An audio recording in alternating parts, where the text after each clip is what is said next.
une pensée qu'il a fait travailler dans mon cœur déjà depuis plus de 15 jours et que j'avais partagé déjà dans un autre contexte et que le Seigneur nous demande d'apporter encore ce matin. Nous allons prendre la parole de Dieu dans Genèse 2, verset 25, puis nous prendrons Genèse 3 à partir du verset 7.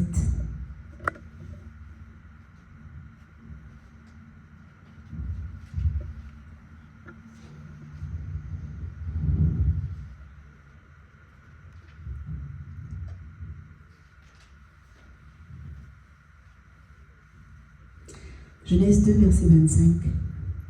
L'homme et sa femme étaient tous deux nus et ils n'en avaient point honte. Genèse 3, verset 7. Les yeux de l'un et de l'autre s'ouvrirent. Ils connurent qu'ils étaient nus. Et ayant cousu des feuilles de figuier, ils s'en firent des ceintures. Alors ils entendirent la voix de l'Éternel Dieu qui parcourait le jardin vers le soir. Et l'homme et la femme se cachèrent loin de la face de l'Éternel Dieu, au milieu des arbres du jardin. Mais l'Éternel Dieu appela l'homme et lui dit : « Où es-tu » Il répondit : « J'ai entendu ta voix dans le jardin, et j'ai eu peur parce que je suis nu, et je me suis caché. » Et l'Éternel Dieu dit : « Qui t'a appris que tu es nu ? Est-ce que tu as mangé de l'arbre dont je t'avais défendu de manger ? » Amen. Amen. Amen. Amen, amen. Ce matin, nous allons parler, c'est peut-être juste un mot, le mot qui va rejaillir, en tout cas, et qui va nous pousser à réfléchir sur toute une pensée qui est de la parole de la Genèse jusqu'à l'Apocalypse, qui est la honte. Le mot honte. Ce mot qui est apparu pour la première fois, nous l'avons lu au verset, dans Genèse 2, verset 25. L'homme et sa femme étaient tous les deux nus, mais ils n'en avaient pas honte. Ils n'en avaient pas honte. Alors, je suis allée faire des recherches, comme je le disais, je le partageais mercredi. Je suis allée faire des recherches parce que j'ai été interpellée. Et je pense que le Seigneur, quand il nous interpelle, il fait d'abord passer sa parole en nous pour qu'elle fasse ce pourquoi il l'envoie, afin que nous puissions la donner, non pas comme de façon intellectuelle, mais réalisant la profondeur qu'elle a en nous, pour que ceux et celles qui la reçoivent aussi telle qu'elle. Donc la honte est c'est un trouble de l'âme, c'est une émotion, c'est un trouble de l'âme causé par la crainte du déshonneur, pour faire court. La honte est une émotion que l'on peut éprouver à tout moment donné de notre vie. C'est une émotion subtile, car on peut la ressentir sans savoir qui elle est. C'est ça le piège. C'est un danger, car nous pouvons passer toute une vie sans savoir que c'est elle qui domine sur nos vies, justement. La définir, connaître sa source et considérer les étapes pour en être délivré, et ce que Dieu veut pour nous ce matin, ce que le Seigneur veut accomplir pour chacun d'entre nous. Et c'est un chemin qui est peut-être long, tout comme la restauration, tout comme tout chemin qui ramène, en tout cas, ce que Dieu veut faire pour chacun d'entre nous. Dieu prend son temps.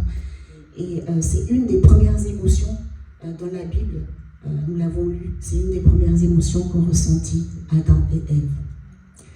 Donc, quelle que soit la conscience que l'on peut avoir, on a une conscience en nous, Dieu nous a créés avec une conscience d'une action qui dégrade l'homme, la honte vient nous envahir. Et bien souvent, c'est une émotion que l'on peut ressentir, premièrement, lorsqu'on est seul. Parce que quand on a ce genre d'émotion, quand on ressent ce genre d'émotion, c'est qu'on a subi, comme nous l'avons dit, la conscience est souillée, notre conscience est souillée, mais en général, on est seul lorsque l'on fait ce genre de choses qui souillent notre conscience. Et en tant qu'enfant de Dieu, parce que ce matin, le Seigneur va s'adresser à ses enfants, il ne vient pas s'adresser à ceux et celles qui ne le connaissent pas, parce que quand on ne le connaît pas, on vit avec ces choses sans avoir de solution, mais nous, en tant qu'enfants de Dieu, on a une solution au travers de la parole de Dieu, au travers de ce que Dieu nous accorde d'avoir. Et lorsque l'on fait ces choses, lorsqu'on est seul, Adam et Ève, lorsqu'ils ont désobéi au Seigneur, parce que dans ce cas-là, la honte, c'est la désobéissance, ils étaient loin de Dieu. Dieu n'était pas là. Ils étaient seuls. Et d'autant plus, ils n'étaient pas ensemble, Adam et Ève. Ève était seule et Adam était de son côté. Donc déjà, c'est quelque chose que l'on fait quand quelque chose de honteux, c'est quelque chose que l'on fait, on se cache pour le faire. On se cache pour le faire. Et la honte fait qu'on peut avoir une fausse estime de soi. On se dégrade, on s'avilit. Le voleur, lorsqu'il dérobe, il est persuadé qu'il est vu par personne. Il vole, il est persuadé qu'il est vu par personne. Ceux et celles qui ont ce péché malheureux dans lequel ils ont du mal à s'en sortir, qui est la masturbation, lorsqu'ils font ce genre de choses, ils sont seuls. C'est dans la solitude qu'ils font ce genre de choses. Et en général, elle n'est pas exposée aux yeux ou au regard des autres, à part de Dieu. Mais on peut ressentir aussi de la honte et la recevoir comme quelque chose qui vient nous envahir comme une peur, c'est-à-dire comme un blâme, comme quelque chose qui n'est pas mérité, parce qu'on peut avoir la honte du péché, parce qu'on a péché, mais on peut avoir aussi honte, avoir cette honte installée en nous à cause de ce que l'on a subi, à cause de pas mal de choses que j'ai énumérées, que j'ai trouvées, que j'ai énumérées et sur lesquelles je vais partager avec vous.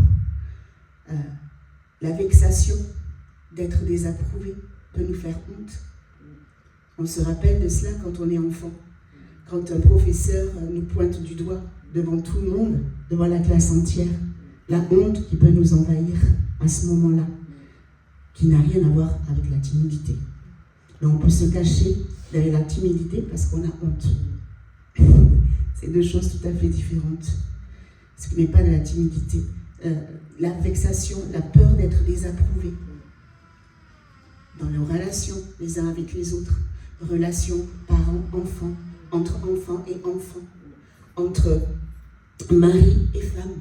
Quand on grandit avec cette émotion dans le cœur, ça peut créer des choses qui sont incompréhensibles, sur lesquelles on peut mettre des mots, mais quand on n'a pas décelé véritablement d'où ça vient, et ce qui provoque cela en nous, on restera toujours dans ce même état. Toujours dans le même état. Toujours dans le même état. On peut aussi ressentir de la honte sans que nous ayons fauté, sans pour cela avoir péché dans l'humiliation, comme je l'ai dit, dans le malheur, la maladie, le handicap, ce n'est pas des choses qu'on a voulu, la stérilité, la couleur de peau, le langage,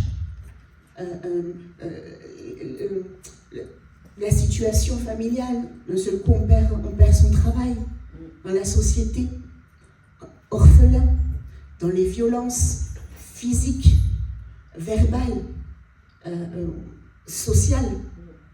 Dans toutes ces choses, on peut éprouver de la honte.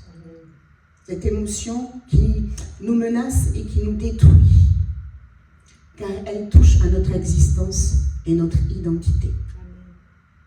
C'est vraiment quelque chose de profond et que l'on néglige. Dans la société actuelle, je suis allée voir toutes les définitions et les synonymes, et c'est vrai qu'on banalise ce mot. J'ai la honte. Ça fait bien de dire j'ai la honte. Oh non, pas la honte. J'ai la honte. C'est un mot que l'on utilise avec facilité. Sauf que, en profondeur, ce petit mot fait beaucoup de dégâts. Beaucoup de dégâts. Des dégâts énormes. Énormes. C'est le moment, quand on a honte, où l'on se sent exposé. La sensation de révéler une part de nous, de soi que l'on veut cacher. Son corps, une émotion, une fragilité. Alors, il y a le bon côté des choses et le mauvais côté des choses. Parce que le bon côté des choses, en tant qu'enfant de Dieu, comme on a une conscience et que le Saint-Esprit vient parler à notre conscience lorsqu'on commet un péché, c'est l'occasion favorable de se repentir. Amen. C'est l'occasion favorable de se repentir. Là, dans le cas d'Adam et Ève, la honte apparaît comme une conséquence de la désobéissance de la créature à son créateur. Mais ils ne se sont pas repentis, ils n'ont pas demandé pardon à Dieu. Quand on lit les textes, je relisais les textes et je me suis dit, Seigneur, c'est vrai, ils ne t'ont pas demandé pardon. Ils ont entendu ta parole, ils se sont cachés. Là, pour leur première des réactions, ils ont eu honte. Ils se sont découverts l'un l'autre. C'est-à-dire qu'ils n'étaient pas pareils et ils se sont fait des vêtements juste au niveau, tout ce qu'il fallait cacher, à un niveau donné. Ils se sont cachés l'un de l'autre. Et en plus de se cacher l'un de l'autre, ils sont allés en plus se cacher dans la forêt, dans les arbres, pour ne pas être vus de Dieu. C'est ce que produit la honte. Plus on est au fond, plus on est loin, moins on nous voit, mieux c'est. Voilà pourquoi je faisais cette... En faisant toutes ces recherches, je me faisais cette différence plutôt. Ce n'est pas la timidité. On se cache derrière la timidité, mais en fait, c'est cette honte cumulée et accumulée qui fait qu'on veut disparaître. On veut disparaître. Parce que parfois, et j'avais plein d'exemples qui me venaient comme ça, quand on prend une personne que l'on dit timide et qu'on en met dans son élément, on ne la reconnaît pas. Donc ça ne vient pas de la timidité, c'est bien autre chose. C'est tout à fait autre chose. Tout à fait autre chose. Et dans le cas d'Adam et Ève, la honte est apparue à cause de la désobéissance. Et notre capacité à ressentir de la honte vient peut-être de cette connaissance du bien et du mal que nous avons acquise d'Adam et Ève. Ah, ils auront des choses à nous dire là-haut. Non, on va passer du temps à glorifier le Seigneur. On ne pensera plus à ça. Mais à cause de cette émotion qu'ils ont découvert eux-mêmes, parce que d'un seul coup, ils se sont vus nus. Et Dieu, qui est un grand pédagogue, notre papa qui est un grand pédagogue, ne vient pas leur dire, puisqu'il savait très bien ce qu'ils avaient fait. Mais qu'est-ce que vous avez fait? Il vient les chercher. Mais où êtes-vous? Et où êtes-vous? Et au fur et à mesure que Adam parle, et il s'adresse à qui? À Adam, il ne s'adresse pas à Ève. Il s'adresse à Adam parce que c'est à Adam qu'il avait donné des directives. Il vient s'adresser à l'homme, et l'homme lui répond, voilà. Mais qui vous a dit que vous étiez nus? Qui vous a dit que vous étiez nus? Et en plus, il ne répond pas à la question. Il ne répond pas à la question parce que Dieu leur pose simplement la question, mais où êtes-vous? Et il répond, je me cache parce que. Il ne répond pas à la question. Déjà, c'est un éloignement. Un éloignement. Un éloignement. Voilà pourquoi la honte peut nous amener à la repentance lorsqu'on se remet en face de la parole de Dieu, lorsque notre conscience vient nous interpeller, comme David dans le psaume 51 le confesse, et il a eu sa délivrance. Mais la honte, lorsqu'elle est déréglée, est une émotion qui nous écrase et nous rabaisse constamment. Constamment. Si on la garde dans son cœur, si on en fait sa compagne de chaque jour, elle nous rabaisse constamment. Même si autour de nous, des paroles, des bonnes paroles sont données, si on la garde pour nous, si on la garde avec nous dans nos cœurs, tout ce qui va être donné de positif, on ne le recevra pas. Parce qu'elle nous amène à nous juger nous-mêmes par rapport à des standards. Et c'est ça le danger. À des standards que nous n'avons pas créés, des standards extérieurs. On se regarde par rapport aux yeux des autres. Et comme nous-mêmes, on se juge déjà, ce que l'on voit des autres nous donne à confirmer ce que l'on est déjà, alors que c'est faux. À la base, c'est faux. Elle peut influencer nos interactions avec les autres et nous empêcher de demander de l'aide lorsque nous en avons le plus besoin. elle favorise l'isolement et entretient des pensées négatives, persistantes sur nous-mêmes, une faible estime de soi et des pensées dépressives. Je suis inutile, je suis nul, je ne sers à rien, qui passe en boucle et en boucle et en boucle et en boucle, parce que à cause de ce qu'on a subi, à cause de ce que on a vécu dans nos familles, à cause de toutes ces choses qui sont survenues et qui nous ont fait grandir dans cette société, eh bien, la honte a dominé plus que tout. Plus que tout.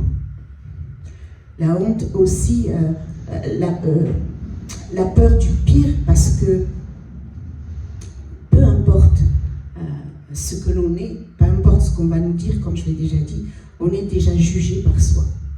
Et peu importe ce que les autres vont nous dire, on n'en tiendra pas compte. La femme adultère dans Jean 8, lorsqu'elle est amenée auprès de Jésus et que tout le monde la condamne, chose extraordinaire, Jésus regarde tout le monde et la conclusion, on ne va pas tout dire, mais la conclusion de tout ça, c'est que Jésus lui dit « Va et ne pêche plus ». Dans la condition dans laquelle elle était, elle savait qu'elle méritait la mort. Et c'est ce qu'elle était venue la tête baissée, honteuse devant tout le monde, et elle savait qu'elle devait recevoir la mort. Et cette seule phrase de Jésus, « Va et ne pêche plus », a fait qu'elle se relève et elle part. Peu importe ce qui s'est passé après, elle a reçu cette parole comme une parole de bénédiction pour sa vie. La honte a été effacée et elle est repartie. Comme elle était venue la tête baissée, elle s'est levée et elle est repartie. Elle est repartie. Les hommes l'ont peut-être accusée, les hommes se sont peut-être moqués d'elle, mais peu importe. Elle a suivi le chemin que Dieu a tracé pour elle.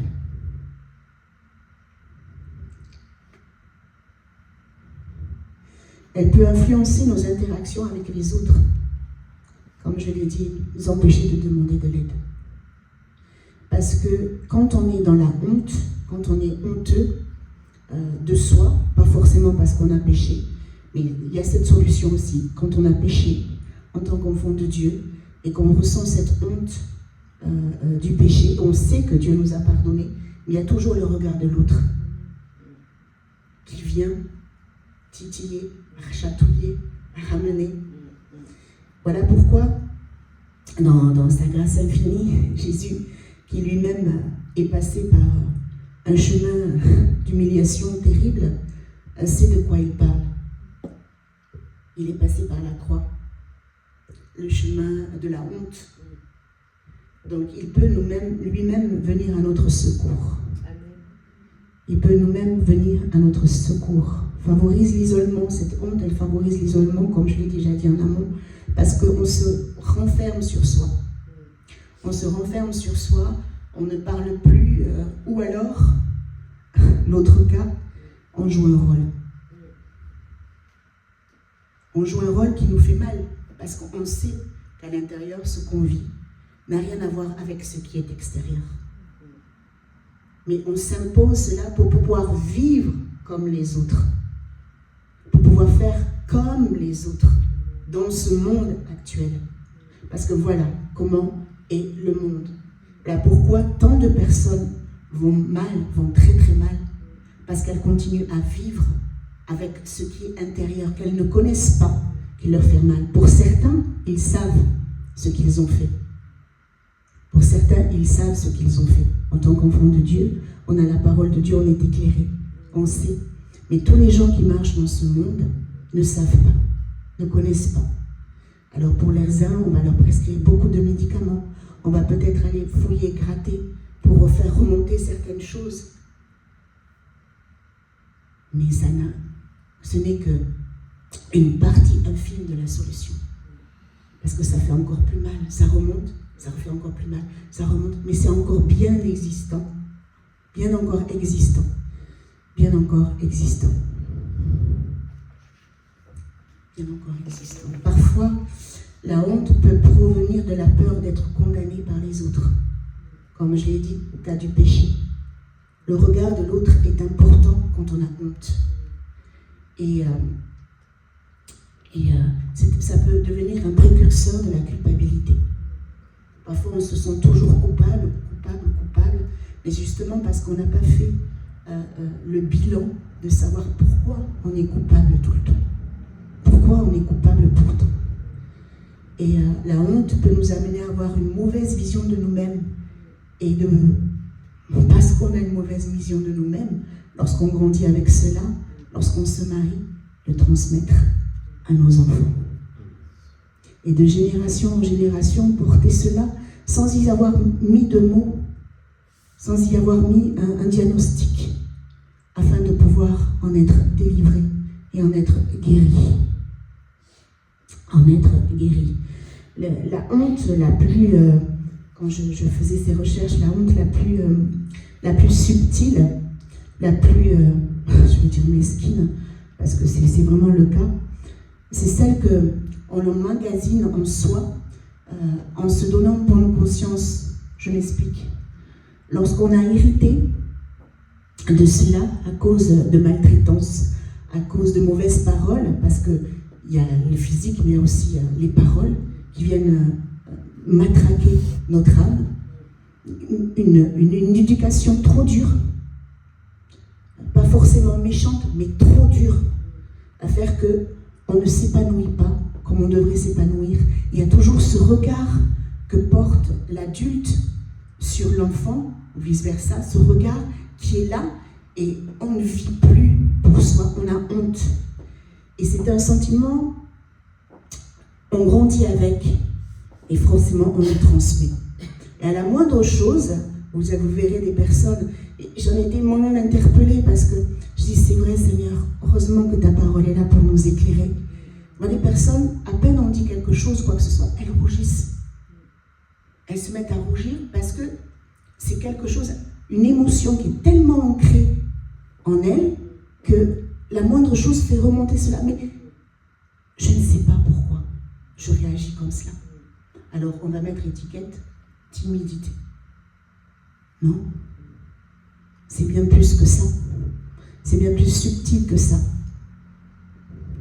C'est bien plus subtil que ça. Et nous pouvons guérir de la honte comme toute autre blessure. Gloire soit rendue à Dieu. Reconnaître cela dans nos vies, l'affronter et sortir de l'ombre à la lumière.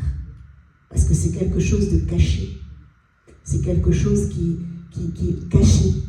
Et dans sa grâce infinie, là où l'homme veut se cacher, comme Adam et Ève se sont cachés avec des vêtements, des feuilles plutôt, puis se sont cachés sous les arbres, à cause de leur désobéissance, et bien Dieu vient mettre en lumière le paradoxe. Là où nous, on veut se cacher, se mettre dans les ténèbres, se maintenir dans les ténèbres, et ça arrange bien une certaine personne, quand on est comme ça, parce qu'il n'y a pas grand-chose à faire, avec à mettre sur notre chemin des manipulateurs, mettre sur notre chemin des personnes qui ressentent ce genre de choses. Je mets le mot comme cela pour que chacun puisse comprendre, mais ça se voit. Il ne faut pas longtemps, ou même si c'est bien camouflé, il suffit qu'une personne discute avec nous pour percevoir ce genre de choses. Et il y a des personnes qui, malheureusement, ont je peux appeler ça comme ça, ce don malsain, de discerner ce genre de choses et manipulent. Malheureusement, dans nos églises aussi, ça existe. Ça existe. Ça ne devrait pas exister, mais ça existe. Et manipule, joue sur ce genre de choses pour maintenir les gens dans la servitude. Donc, il nous faut sortir de l'ombre à la lumière, être éclairé. Seigneur, je ne savais pas que la honte pouvait produire autant de dégâts dans ma vie. Tu m'éclaires aujourd'hui et je réalise que dans mes comportements, c'est plus la honte que la timidité. C'est plus la honte de ce que on m'a dit quand j'étais enfant, ou on m'a inculqué quand j'étais enfant, qui fait que ça se bat avec quelque chose que je ne connaissais pas, qui est ta lumière. Ça se bat en moi. Les ténèbres et la lumière ne cohabitent pas ensemble. Donc forcément, il y a une bataille. Au bout d'un moment, il y a une bataille. Et sortir de l'ombre à la lumière ne peut se faire que par la foi. Que par la foi. La foi en quoi? En la parole de Dieu. Autrefois, vous étiez ténèbres, mais maintenant vous marchez dans la lumière. Vous êtes appelés lumière, enfants de Dieu. La femme à la perte de sang, ainsi que Bartimée, qui ont interpellé Jésus, la femme à la perte de sang, qui avait honte de ce qu'elle portait, cette maladie, déjà depuis longtemps, et qui ne sortait que la nuit, là, elle a fait cet acte de foi. En plein jour, elle est allée. Je ne serais-ce que de toucher seulement son vêtement par derrière, et je serai guérie. Et elle a été guérie. Bartimée qui interpelle Jésus, et à qui on met « Ah, toi, ne viens pas, laisse le maître ». Jésus est venu, a entendu, il a été guéri. Identifier la source de cette honte, et on en arrive à ce que l'on est en train de traiter en ce moment pour pouvoir pardonner. Pardonner à tout ce qu'on a pu subir, de conscient ou d'inconscient, parce que, comme je l'ai dit en amont, il y a des choses sur lesquelles on n'est pas vraiment conscient. Et nos parents nous ont donné cet héritage, eux-mêmes n'étant pas conscients de ce qui dominait sur eux. Mais il y a des choses qui sont connues des hommes, qui ont quand même fait ces choses.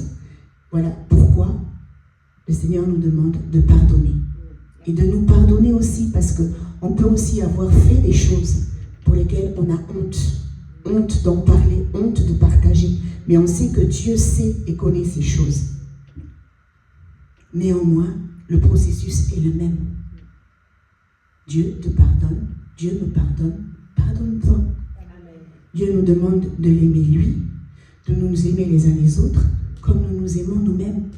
Comment aimer les autres si nous-mêmes on ne s'aime pas? C'est ça, je crois que le pasteur Carmel avait prêché une fois là-dessus. C'est un paradoxe. Et le Seigneur ne nous défend pas, ne nous reprend pas et ne nous interdit pas de nous aimer. Il nous interdit de ne penser qu'à nous. Quand le soi, quand c'est le singleton et qu'il n'y a plus d'autre dans cette équation, c'est là où ça devient dangereux.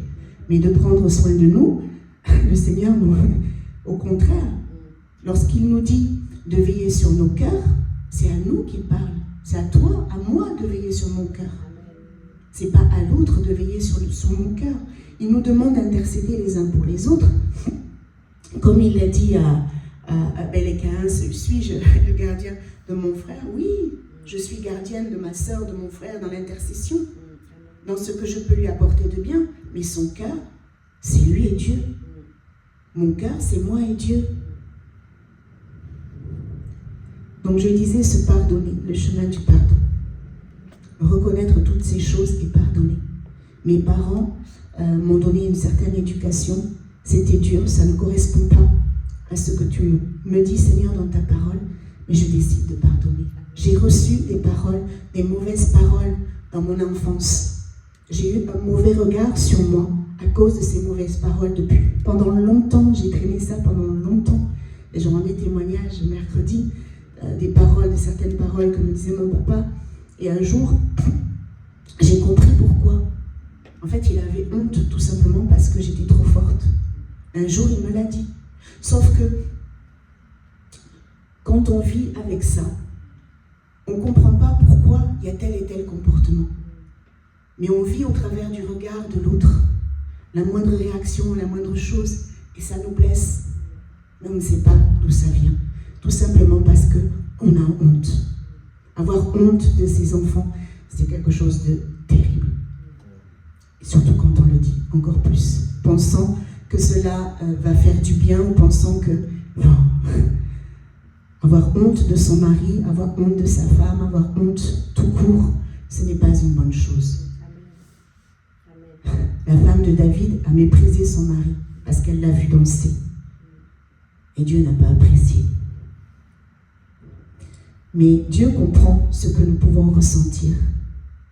Je vais demander à quelqu'un de lire Ésaïe 53, à partir du... Non. Ce serait trop long. On va lire juste le verset 2 et je vous laisserai lire le reste.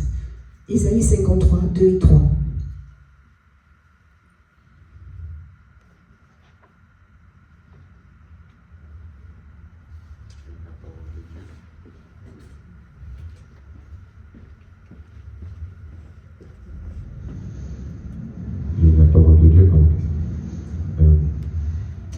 Il a grandi devant lui comme une jeune plante, comme un rejeton qui sort d'une terre toute sèche. Il n'avait ni beauté ni splendeur propre à attirer nos regards, et son aspect n'avait rien pour nous plaire. Méprisé et délaissé par les hommes, homme de douleur, habitué à la souffrance, il était pareil à celui face auquel on détourne la tête. Nous l'avons méprisé, nous n'avons fait aucun cas de lui. Amen. Je vous laisserai lire tout le reste. Vous voyez que Jésus a été méprisé. Il a subi l'ignominie. Ignominie, ignoble, égale honte. Lui, il est capable de nous comprendre. Il est capable de nous comprendre et de nous amener à vivre une vie pleinement épanouie, en réalisant que ces choses, pour lui, ne sont rien. Je m'explique. C'est pas qu'il ne fait pas cas de tout ce que nous avons vécu.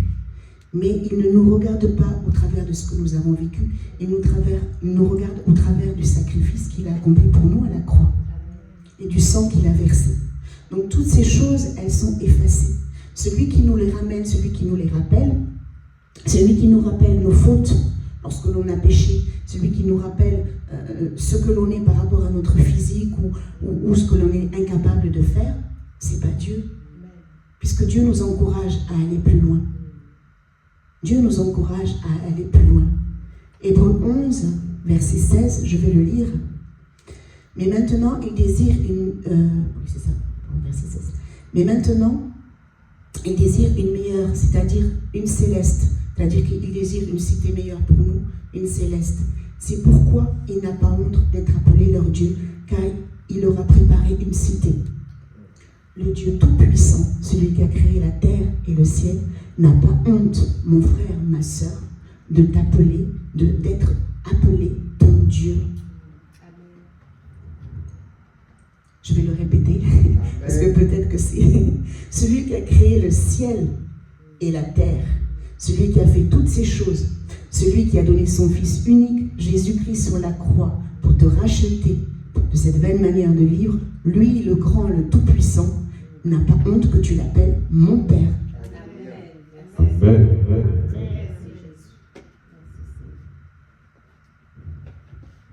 Il n'a pas dit il n'aura pas honte. Il n'a pas honte. C'est maintenant, c'est présent, c'est quotidien. Il n'a pas honte de t'appeler mon enfant, de t'appeler mon fils, ma fille. La honte étant identifiée, elle ne doit pas être un frein à notre restauration qui nous conduit à la guérison. La honte ne doit pas faire freiner notre foi.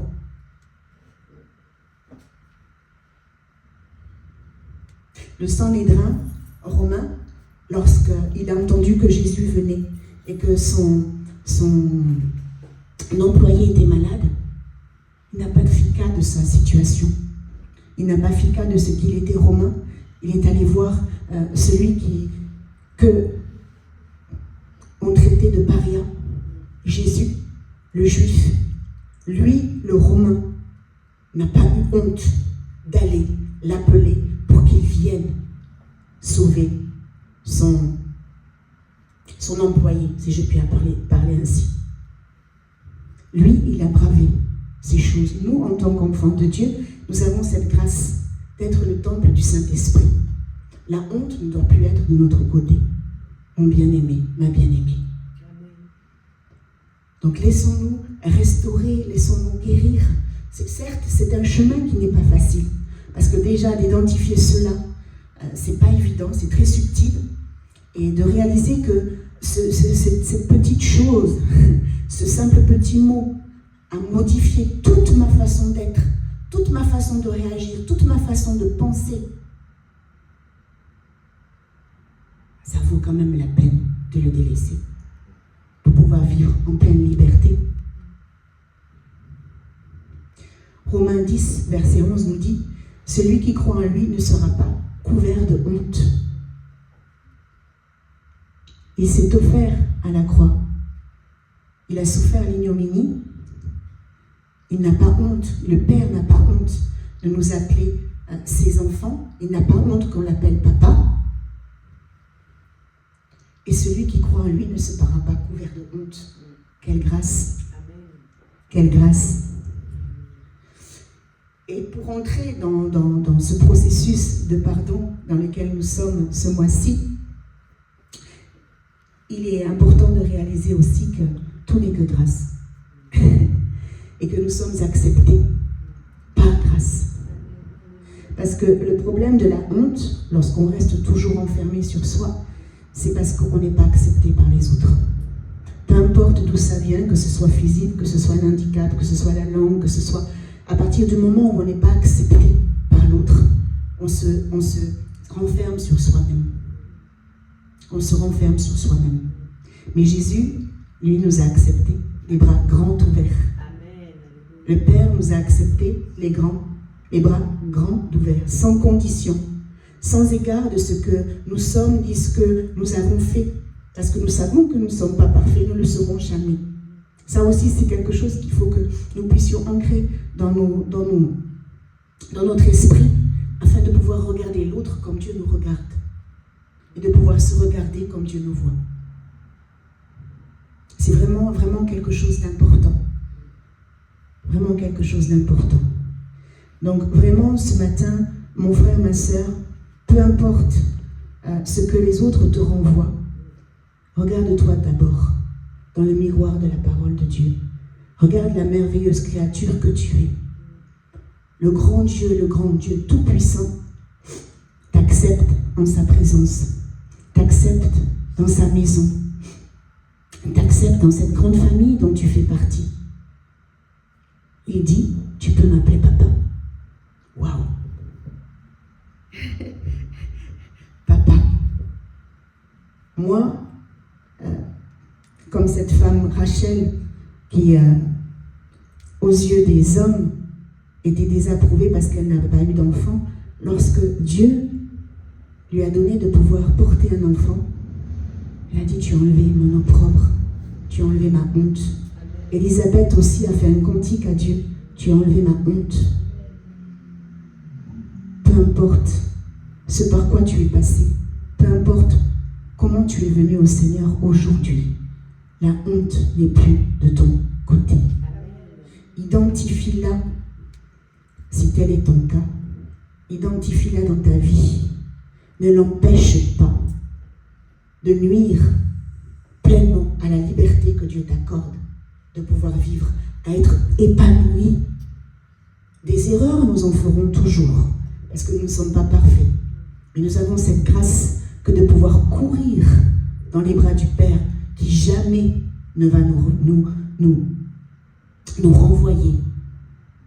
Lorsque notre conscience est interpellée par le Saint-Esprit, que nous nous regardons dans le miroir de la parole de Dieu, nous nous humilions, nous repentons, nous demandons pardon, on repart. Et Dieu ne va pas nous rappeler, hey, tu as vu ce que tu as fait hier là, attention. Non. La honte n'est plus de notre côté.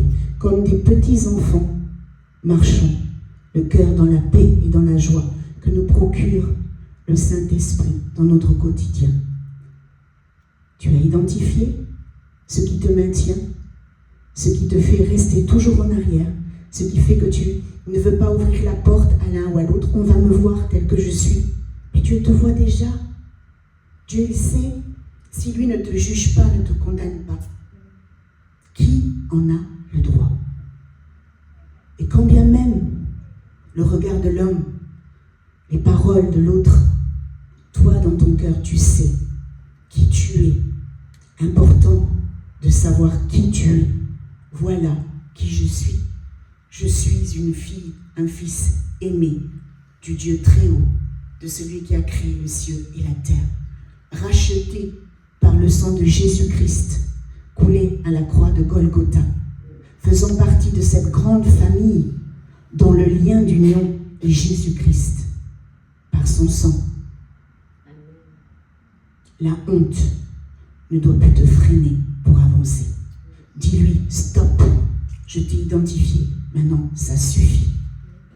Je ne veux plus que tu mènes ma vie. Au nom puissant de Jésus. Amen.